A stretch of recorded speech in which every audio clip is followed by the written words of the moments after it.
빚을 내 영업을 하던 자영업자와 소상공인의 연쇄 붕괴 우려가 현실로 다가오고 있습니다. 올 들어 지난달 말까지 광주 신용보증재단에 접수된 보증사고는 3,000건, 지난해 같은 기간 1,125건에 비해서 160% 이상 증가했습니다. 보증사고 금액은 404억 3천만 원으로 지난해 162억 9천만 원에 비해서 148% 늘었습니다. 지난 몇 년간 코로나19로 장사가 안 돼서 빚을 내서 버텨봤는데 계속된 내수 부진과 물가 상승, 금리 인상 등의 파고를 이기지 못하고 한계에 다다르고 있다는 위기 신호로 읽힙니다.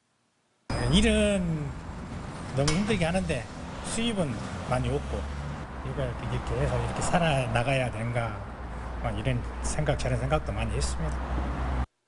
반면에 자영업자들의 최후의 보루로 평가받는 노란우산 공제금의 지급은 늘고 있습니다.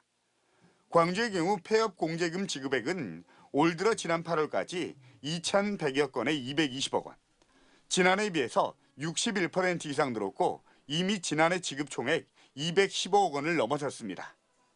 공제금이 늘었다는 건 폐업 등 한계 상황에 내몰린 소상공인들이 그만큼 더 늘어났다는 반증의 다름 아닙니다.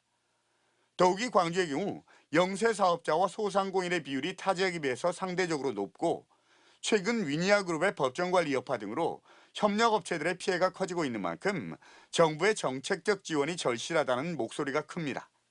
경영 안정이나 자금난을 좀 해소시켜주는 것이 지금으로서는 굉장히 절박한 상황이고 정부가 적극 나서야 되는 건데 특히 자치단체 예산을 대폭 삭감시킴으로써 인해서 이게 쓰나미처럼 지금 밀려들고 있다.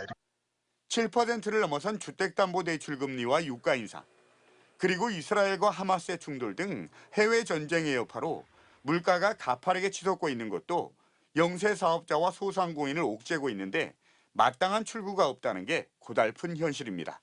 MBC 뉴스 한신구입니다. 공장 창고에 기계들이 쌓여 있습니다. 포장용 비닐을 만드는 기계인데 거래처에 팔았다가 대금을 받지 못해 도로 가져왔습니다. 경기 침체로 소비가 줄자 포장 비닐 수요도 급감하면서 포장 기계 자체가 필요 없게 된 겁니다. 결국 포장 기계를 만드는 이 회사는 직원을 줄이다 23년 만에 폐업을 결정했습니다. 일상 소비하고 바로 연결되는 거거든요. 그러니까 소비가 위축되면은 비닐봉투를 그만큼 덜 만들겠죠. 생산이 안 되는 거예요. 저희들은 자연스럽게 기계를 못 파는 거고 도태될 수밖에 없는 거예요. 올해 8월까지 전국 법원에 접수된 법인 파산 신청 건수는 1,034건. 지난해 같은 기간보다 60% 가까이 늘었습니다. 경기 불황에 고금리까지 겹쳐 버티지 못한 기업들이 그만큼 많아졌다는 뜻입니다. 대기업도 어렵기는 마찬가지입니다. 반도체 업황 부진에 SK하이닉스의 위탁 생산 자회사가 무급 휴직 신청을 받기로 했습니다. 카카오 자회사 한 곳 역시 최근 기존 정원의 30%를 내보냈습니다. 기업이 1년 내 갚아야 하는 채권과 대출금, 이른바 단기 차입금 규모도 치솟았습니다. 지난 6월 기준 기업의 단기 차입금은 602조 원으로 지난해 말보다 40조 원 가까이 급증했습니다. 전체 차입금 가운데 단기 차입금이 23%를 넘어 2008년 금융위기 이후 가장 높았습니다. 단기 차입금은 대부분 회사 운영자금으로 사용되는데 당장 공장을 돌리거나 월급을 주기 위해 급전을 써야 할 정도라는 겁니다. 대출금 부담이 커진 기업들이 고용이라던가 투자를 하지 못하면서 우리 경제 성장률이 반등해야 되는데 제대로 반등하지 못하는 식의 양상으로 나타날 가능성이 높고요. 버는 돈으로 차입금의 이자도 갚기 힘든 한계 기업은 지난해 말 기준 3,903곳입니다. MBC 뉴스 오유림입니다. 올해 9월까지 기업 파산 신청이 1,200건을 돌파해 역대 최대 규모로 늘어난 것으로 나타났습니다. 국회 정무위원회 소속 박재호 의원이 대법원에서 받아 공개한 자료에 따르면 올해 초부터 9월 말까지 전국 법원에 접수된 법인 파산 신청 건수는 1,213건으로 지난해 같은 기간보다 64% 늘어난 것으로 파악됐습니다.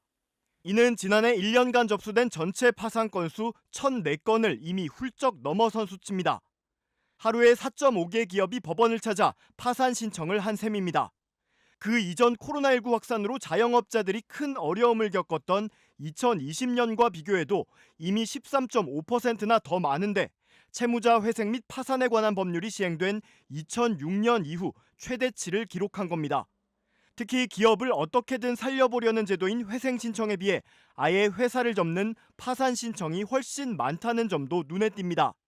2023년 9월 말을 기준으로 파산 신청 건수는 회생 신청보다 65% 이상 더 많은 것으로 나타났습니다.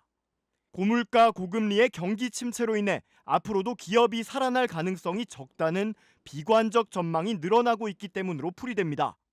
박재호 의원은 지금과 같은 속도라면 올해 연말까지 기업 파산 건수는 1,600여 건을 넘을 것으로 예상된다고 우려했습니다.